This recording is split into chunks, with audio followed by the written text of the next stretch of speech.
1926年的布鲁克林，武器总是比太阳先醒来。街头的报童裹着破旧的毡帽，喊着“完报，泰德·路易斯新区”。脚下的石板路被马车轱辘碾得油亮，混着街边摊位卖的热狗香和烟草味，凑成了爵士时代最地道的底味。我卡皮桑当时在布鲁克林高地的一间小酒馆说书，铺盖卷在墙角，怀里揣着半块干硬的面包，日子过得像酒馆里的陈年威士忌，烈是烈，却没什么滋味。直到那个刮着冷风的冬夜，我遇见了他们，一对被遗弃在吧台底下的钻石耳环。那天酒馆里人声鼎沸，穿着流苏裙的女人扭着腰跳胡步舞，乐队的小号手吹到高处，直接把号嘴掰了个豁口。我正讲到一个关于狐仙偷酒壶的荒诞故事，突然脚尖踢到个硬邦邦的东西，弯腰捡起来的时候，指尖还沾着吧台脚下的灰尘，可那2颗钻石却像2团被关注的星光，在昏黄的煤气灯下闪得人眼睛发疼。它们是典型的装饰艺术风格，长款吊坠设计，主钻是鹅蛋大小的圆明亮式切割，周围围着一圈细钻，像给星光系了圈流苏。耳钉部分是镀铂金的银质，边缘刻着几何图案，直线条与曲线条交错，既有爵士时代的张扬，又藏着一点不经意的温柔。老板，这东西谁丢的？我举着耳环冲吧台喊。老板正忙着给客人倒酒，摆摆手。下午一个穿天龙人裙子的女人落下的，说是等会回头拿，结果直到打烊也没见人。我把耳环揣进怀里，贴着心口的位置，那2颗钻石好像活着，透过银质的耳钉传来一点轻轻的颤动。后来我才知道，不是钻石活了，是它们承载的故事太热烈，太鲜活，连岁月都压不住。第二天，我揣着耳环去了曼哈顿的百乐门俱乐部，那可是爵士时代的朝圣地。墙上贴着弗兰基·兰伯特的海报，吧台后面的镜子映满了穿着晚礼服的男女，香槟的气泡在灯光下飘成雾，空气里满是放荡又浪漫的味道。我找了个角落的位置坐下，点了一杯清汤泥，眼睛却没离开过舞池。百乐门的女人从来不缺美丽，有的穿着镶满水钻的丝绸礼服，有的戴着羽毛头饰，耳边的首饰晃来晃去，比舞台上的灯光还要夺目。直到午夜时分，我看见了她，薇拉。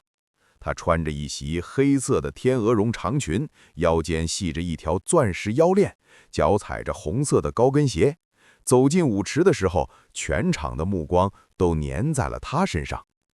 最惹眼的是，她的左耳空着，右耳戴着一只单边耳环，不是别的，正是我昨天捡到的那只。那只耳环在她耳边晃悠，主钻的光线穿过舞池的灯光，落在我眼睛里，亮得像一记耳光。我攥紧了手里的另一只耳环，心跳得比小号手的节奏还要急促。薇拉跳的是探戈，步子张扬又美悟，头发挽成紧实的圆髻，耳边的耳环随着舞步摆动，发出细微的金属撞击声。她的眼神里有点傲，有点野，还有一点藏不住的孤独，像极了布鲁克林街头那些风里飘荡的烟雾。曲子结束的时候，薇拉走到角落的沙发坐下，点了一支烟。我壮了胆子走过去，把怀里的另一只耳环放在她面前的茶几上。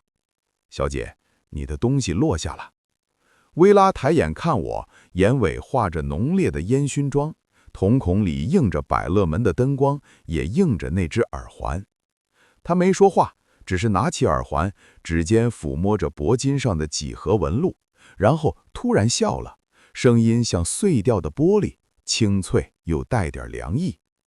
终于凑成一对了。她轻轻拨弄着耳环，这2块东西跟了我快3年了。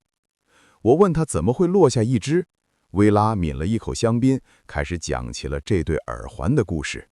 1923年，薇拉还是个在百货公司卖香水的售货员，日子过得紧巴巴，每天站10个小时，赚的钱只够买一块面包和一张最便宜的电影票。她爱漂亮，却从来没钱买首饰，唯一的首饰是头上缠着的一条旧丝巾。遇见汤姆的时候，是在布鲁克林的一间小教堂。汤姆是个建筑工人，参与过百乐门的装修，手脚粗鲁，笑起来却很温暖。他第一次见到薇拉，是他在教堂外边躲雨，抱着膝盖蹲在台阶上，眼泪混着雨水往下掉。郭亮，哭什么？汤姆递给他一块干面包，吃点东西，眼泪就泡肿了，不好看。薇拉没接面包，反而问他：“你觉得我一辈子就只能这样吗？卖香水，穿旧衣服，永远没人爱？”汤姆摸了摸脑袋，然后从怀里掏出一个布包，打开来就是这2只单边的钻石耳环。这是我攒了半年工资买的。他脸红得像太阳。我知道它贵，我知道我配不上你，但我想让你知道，你值得最好的。那时候薇拉哭了，不是难过，是高兴。她带着这2只耳环，在布鲁克林的街头走了一圈，回头率高得吓人。汤姆牵着她的手走在月光下，说：“以后我要赚更多的钱，给你买一整柜子的首饰，让你每天换着戴。”他们订了婚，婚期定在1925年的春天。汤姆更加卖力的工作，白天建筑，晚上去码头搬货，累得腰都直不起来，却从来不喊苦。薇拉也辞了香学店的工作，在家里等着婚期，每天把耳环擦得亮亮的，挂在墙上，像2颗挂着的星光。可命运这东西从来都不讲道理。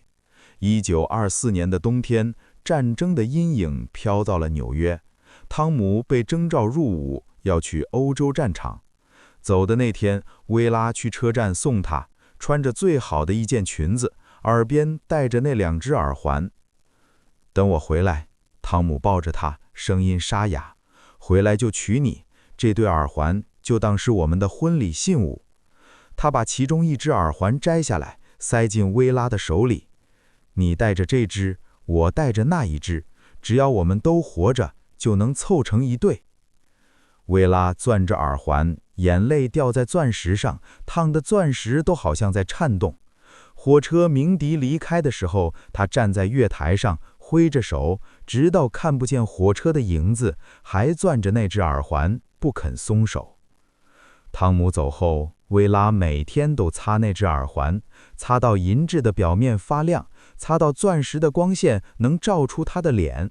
她去工厂做纺纱工，赚钱养活自己，也等着汤姆的消息。可等了半年，等到的却是一张阵亡通知书。通知书上说，汤姆在欧洲的战斗中牺牲了，连尸体都没找回来。薇拉没哭也没闹，只是把那只耳环贴在心口，做了整整一夜。第2天醒来，她去了百乐门，把汤姆留下的那只耳环戴在耳边，开始跳舞，开始喝酒，变成了百乐门里最惹眼的女人。不是因为她多么娇美，而是因为她耳边的那只耳环亮得像一团不肯熄灭的火。我以为这只耳环就该单独挂着，薇拉抚摸着耳环，声音里带点酒意。直到昨天，我在布鲁克林的小酒馆喝酒，不小心弄掉了，还以为再也找不回来了。我听着他的故事，喉咙有点发涩。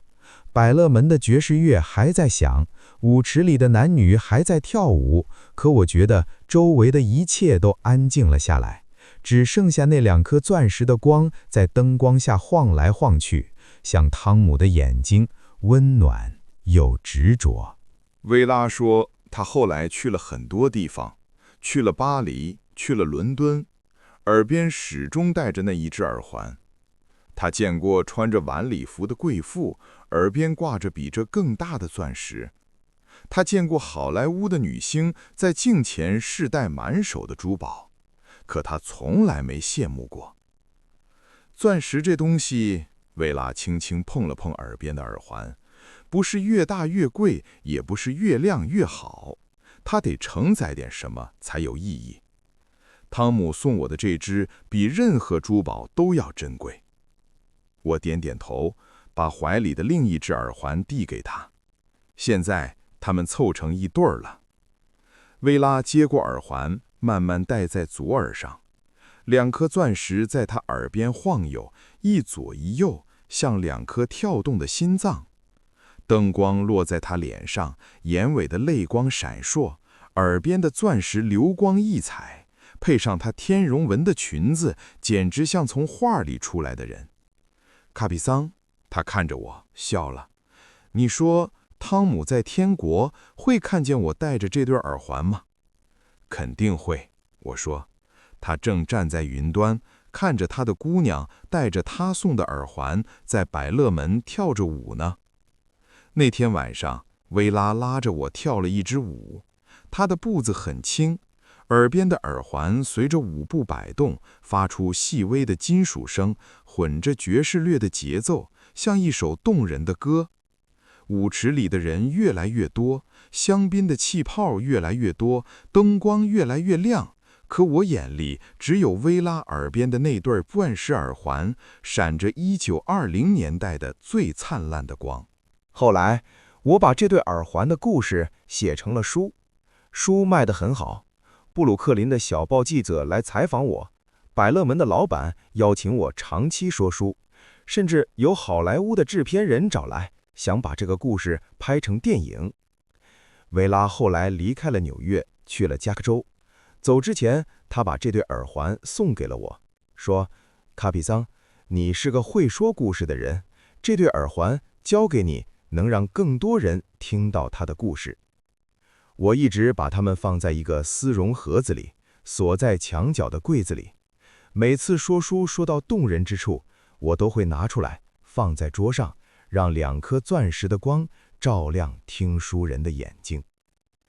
1920年代的爵士时代早就结束了，百乐门关了门，小号手老了，舞池里的流苏裙换了一茬又一茬，可这对钻石耳环却永远活在岁月里。它们见证了一场平凡却热烈的爱情，见证了一个时代的华丽与奔放，也见证了一个普通男人和女人用钻石写下的永不褪色的誓言。咱们活着不就是为了遇见一个人，为他守着一份承诺，像这两颗钻石一样，哪怕经历风雨，哪怕经历岁月，依然能闪着光，活成传奇。